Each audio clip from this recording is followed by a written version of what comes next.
I always try new things to try to get the MMP message out. Going back to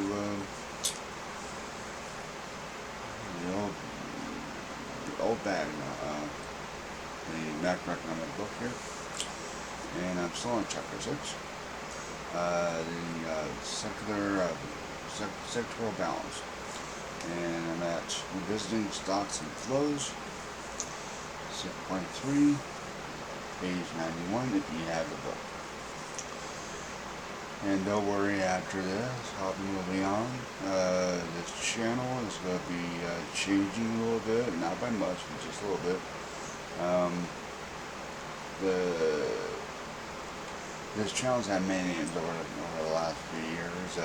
Since I have interviewed Green Party candidates, socialist candidates, communist candidates, and stuff like that. But I went into monetary theory, hoping to not only educate people, but maybe get a separate fan base in order to be able to learn it as well.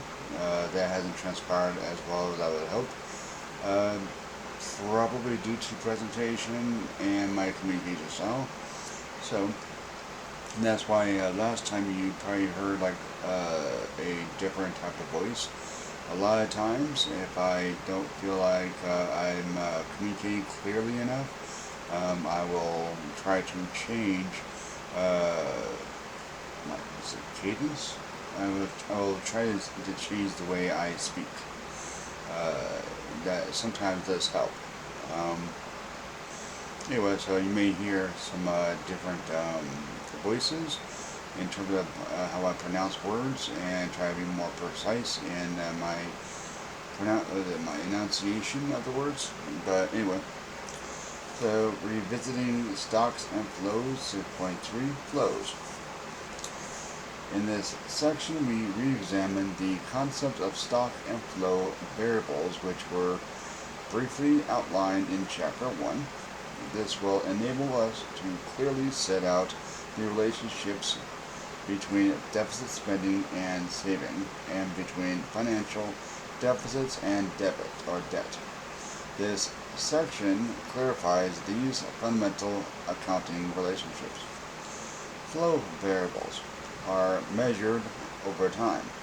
The simplest example is personal income, which can be stated as 10 per hour, or 400 per week, or 20,000 per year. The important point is that without a clear statement of the time component, any statement about a flow is incomplete and somewhat meaningless. If one says one's income is 100, we need to know whether that is per hour, per day, per week, or per year to make sense of it. It is also useful to work with the growth of the flow variables, often calculated as annual growth rates.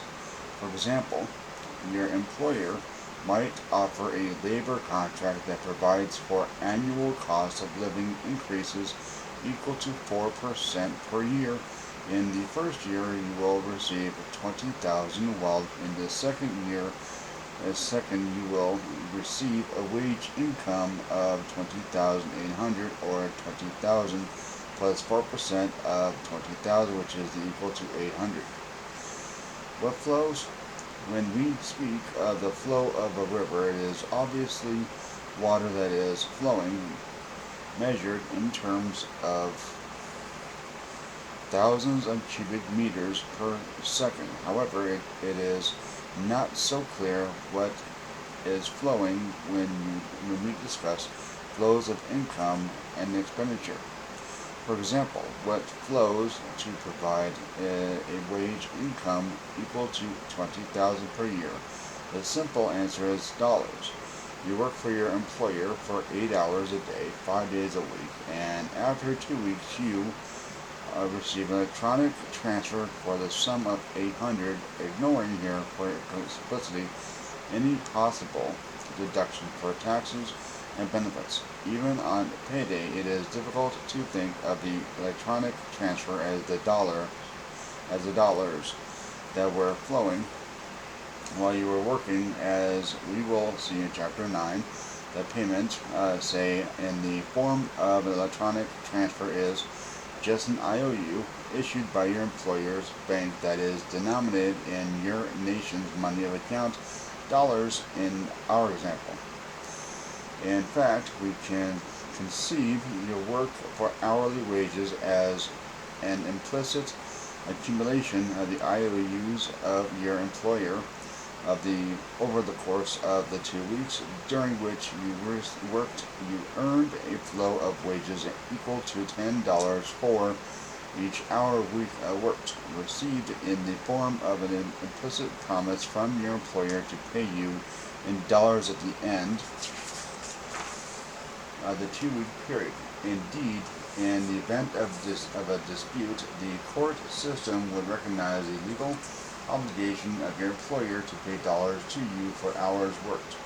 In this sense, we can think of each hour worked leading to your accumulation of the IOUs of your employer as being denominated in dollars. On payday, your employer extinguishes the IOUs by delivering to you a funds transfer for a total obligation accumulated over the 2-week period.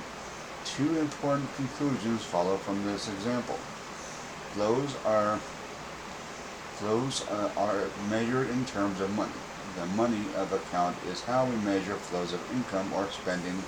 The associated flow of a currency can take the physical form of notes and coins, but equally can be electronic deposit, say in a private bank account. Thus, in contrast to a flow of water, the flows of spending or income do not always take physical form. As we will explore later, metal coins and paper currency are nothing more than government IOUs denominated in the money of account. While government currency differs in some respects from the implicit IOUs you accumulate against your employer, all share the common characteristics that all are IOUs denominated in dollars. We also need to differentiate between flows of income and spending denominated in the money of account from the associated flows of labor, services, and consumer goods and services. In principle, consumer goods are services are used to satisfy the needs and desires of the household. However, consumption purchases made this week could include goods that will be used for many months or even years. Economists typically record consumption at the time the purchase is made and at the dollar value of the purchase, even while recognizing that goods and services purchased might provide a stream of satisfaction over a long period of time.